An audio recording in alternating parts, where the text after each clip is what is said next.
Essa é a realidade. Então, nós estamos chegando lá.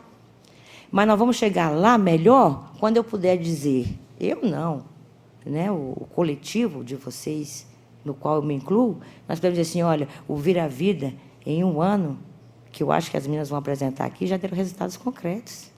Tantas crianças que estavam na rua do H estão inseridos numa educação formal, profissionalizante, e vão ser incluídos no mercado de trabalho. Não é fácil, não, senhor presidente, você garantir emprego nesse país, porque nós estamos no processo de quê? De flexibilidade do trabalho, da terceirização, da precarização, das novas pobrezas. Imagine como o senhor é audacioso em querer construir um programa para criar mercado de trabalho. Parabéns. Então, eu acho que nós temos que fazer nesse momento.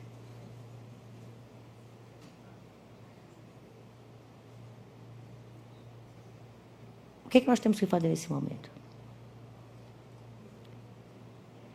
Eu acho que o que nós temos que fazer nesse momento é garantir concretamente que a Secretaria Especial de Direitos Humanos, o CNI e demais outras organizações comecem a fazer o giro paradigmático.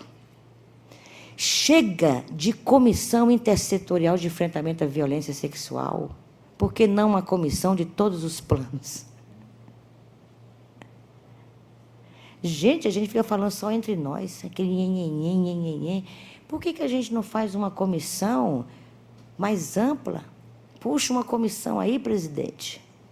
Uma comissão, trabalho, formação profissional, saúde, educação, para a inclusão no mercado de trabalho, com todas as condições garantidas. Isso é programa sério, isso é enfrentamento sério. Isso é que é uma nova estratégia para uma política pública chegar num projeto, no 227.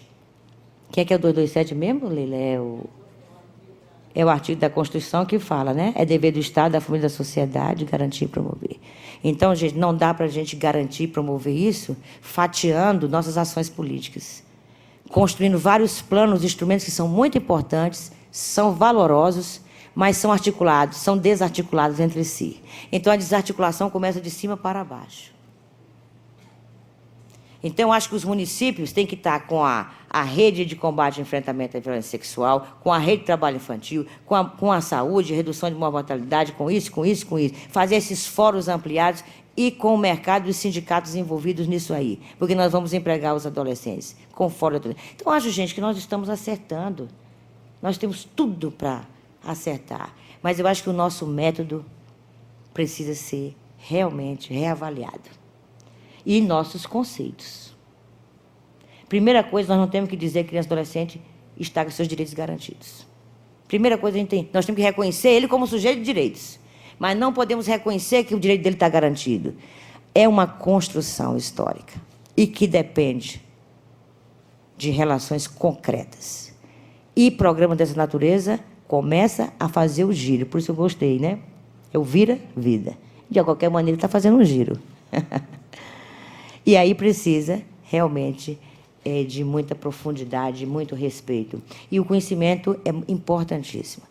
Eu acho que, no momento em que o governo brasileiro, o governo federal, começa a apoiar as pesquisas, ações, as pesquisas para a gente compreender melhor a realidade que vamos enfrentar, nós começamos a fazer o desenvolvimento e o crescimento dentro da razão da ciência. Da ciência ao lado das instituições. Então, não podemos pensar em enfrentar uma realidade sem conhecê-la profundamente. Uma coisa muito impressionante que eu vi no nosso projeto Trajetória e no Vira Vida, desculpe estar adiantando aqui, senhora professora e demais colegas que organizaram o trabalho, é que as instituições que a gente foi buscar os meninos, seja na rua ou lá, não tinha uma análise situacional do adolescente. E eu falei assim, gente, eu sou contra o conceito de estudo de caso. Caso, para mim, é namoro. É meu caso que eu tenho ali e acolá. Agora, estudo de caso, metodologicamente, é um desserviço no campo da prática institucional e da intervenção. Por quê? Porque o estudo de caso, ele só admite a emergência, porque a política é assistencial. Então, meu conhecimento é emergente em função da resposta assistencial do Estado da sociedade frente à situação dada. Quando eu falo análise situacional, eu estou dizendo, este sujeito tem uma história, tem uma trajetória. Quem é esse adolescente? Aí você tem que ir lá atrás e desconstruindo para entender por que aquele adolescente está na rua, está no abrigo na rua, está nas condições que ele está. Para, inclusive, você organizar as diferentes formas de enfrentamento intersetorial, interdisciplinar, multi, etc, etc. Então, vocês organizam ações no escuro, no achismo. Isso é crime. Isso é violação de direitos. Você não tem direito de organizar um plano de intervenção para a minha pessoa quando você desconhece as relações sociais que eu construí durante toda a minha vida, seja na família, seja com as instituições, seja com a rua, com o trabalho, com a minha sexualidade, com tudo, gente. As instituições não têm isso organizado para vocês terem... Não, dá licença. Então, por exemplo, na trajetória, eu acho que Vira a Vida sentiu isso também, nós fomos trabalhar com os adolescentes, não tinham documento.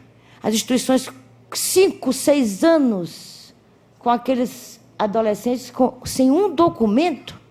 Primeira coisa que você tem que mostrar que o cara é cidadão quando ele é documentado, não é, gente? E aí está dizendo que as instituições têm práticas emancipatórias? A sociedade civil escondendo essas relações? Que sociedade civil é essa? É uma discivil. Então, gente, tem sociedade civil e sociedade civil. Tem Estado e Estado, políticas públicas, políticas públicas. E, certamente, os profissionais que estão na ponta são um exemplo. É um exemplo de força, de coragem, assim como os adolescentes que estão precarizados. Tanto os funcionários como os adolescentes estão precarizados, porque são trabalhadores, cada um no seu movimento. Terceirizações, etc, etc, superlotação, etc, etc, etc. Então, isso que acontece? Desconstrói o paradigma do direito e reconstrói o paradigma do prisional repressivo e da política higienista. E a gente fica com o discurso do direito, esvazia politicamente as lutas sociais e a reorganização das políticas públicas em torno disso. Enquanto isso, as crianças, como da trajetória, os 22, que hoje estão com 16, 17, 18 anos, não têm nenhuma perspectiva de futuro, a não ser agora que foram integrados ao Vira a Vida. E que muitos passos e muitos caminhos haverão de ser transpostos para garantir... Cadê o ministro da Juventude? Cadê ele? Foi embora? Tinha que estar aqui com o senhor presidente. Porque a juventude está desempregada. Meus sobrinhos, não sei de vocês, quem tem filho desempregado aqui? Vai lá. Aí. Imagine quem é de classe popular. Então, isso não está na estatística. Mas temos como avançar, temos como reconstruir isso aí. Mas eu acho que tem que reavaliar essas parcerias, reavaliar os métodos, reavaliar as práticas institucionais, reavaliar os objetivos dos planos das políticas, reavaliar, metas têm que existir, não tem que deixar de colocar a meta, não, a meta tem que existir, porque a meta é metas e objetivos, dentro de políticas públicas, gente, tem que ser respeitado. A gente sempre coloca uma sombra nas metas e nos objetivos, para poder a gente não ser questionado. Mas como é que se faz política pública, gente, sem metas, sem objetivos? Impossível. Entendeu?